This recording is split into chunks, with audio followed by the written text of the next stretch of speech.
Chocolate bars या fountain हो, chocolate cake या चॉकलेट बेल्स, अब ये सब आपसे दूर नहीं रहा।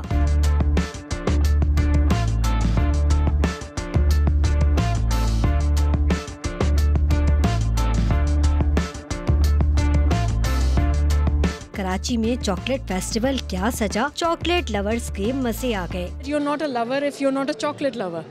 So, you know, it's that important in our life, the chocolate. Chocolate इंसान को खुश कर देता है, so I love chocolate. Chocolate के जायके अगर बेल्जियम के हों और बनाने वाले पाकिस्तानी तो क्या ही बात है। जो हमारी शॉप है इसके अंदर more than 24 kinds of chocolate है, उसके अंदर 24 डिफरेंट काइंड्स ऑफ फिलिंग्स हैं, from banana to mango, caramel, coconut, you name it, हमारे पास है।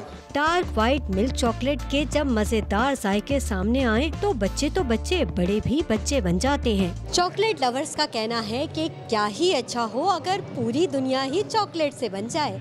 कैमरामैन शफीक दिलशाद के साथ नुसरत वसी, डॉन न्यूज़, कराची।